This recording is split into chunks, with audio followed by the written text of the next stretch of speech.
ஓபிசிக்கு இடஒதுக்கீடு கொடுக்க கூடாது என்று எந்த தலித் தலைவராவது பேசியதுண்டா? மாயாவதி எதிர்த்தாரா? பிரகாஷ் அம்பேத்கர் எதிர்த்தாரா? ராம்விலாஸ் பாஸ்வான் எதிர்த்தாரா? கத்தி பத்மாராவ் எதிர்த்தாரா? தமிழ்நாட்டில் திருமாவளவன் எதிர்த்தானா? ஆதரவு தெரிவித்தோம்.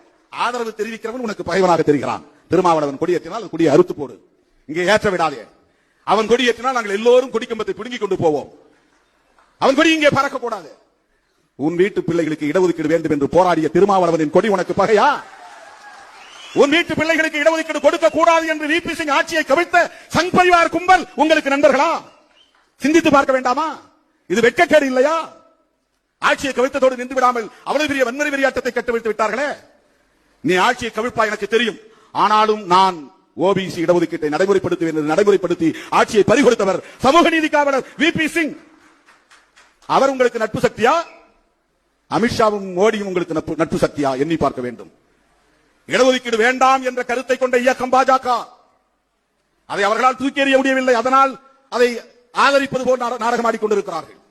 ஆனால் அதை எப்படி வெளிப்படுத்தினார்கள் என்றால், இடஒதுக்கீடு என்பது சமூக நீதி கோட்பாட்டின் அடிப்படையில் தான் நடைமுறைப்படுத்த வேண்டும் என்று அரசியல் நிர்ணய சபையில் விரிவான விவாதங்கள் நடத்தி ஒரு முடிவுக்கு வந்தார்கள்.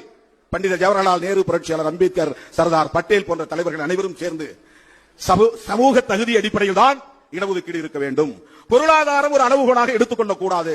இதுதான் எடுக்கப்பட்ட முடிவு.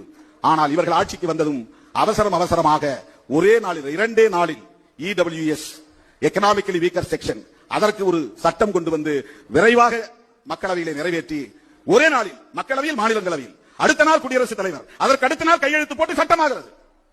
ஓபிசி இடஒதுக்கீட்டுக்கு சட்டம் இருக்கிறதா? SC ST மக்களுக்கு கூட அரசமைப்பு சட்டத்திலே பாதுகாப்பு இருக்கிறது.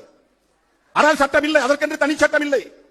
உண்மையிலேயே இடஒதுக்கீட்டை பெறக்கூடிய இந்த விளிம்பு நிலை மக்களுக்கு இடஒதுக்கீட்டு சட்டம் இல்லை. ஆனால் முன்னேறிய சமூகத்தில் உள்ள நலிந்த பிரிவினருக்கு இடஒதுக்கீடு கொண்டு வந்து அதற்கு சட்டம் இயற்றிய கட்சி பாஜக. யாருக்கு வேலை செய்கிறார்கள்? யாருக்கு அவர்கள் சேவை செய்கிறார்கள்? ஏன் பொருளாதாரத்தை அளவுகோலாக கொண்டு ஒரு இடஒதுக்கீட்டு முறையை கொண்டு வர வேண்டும்? சமூக நீதி கோட்பாட்டை சிதைப்பதற்காக, நீர்த்து போக செய்வதற்காக.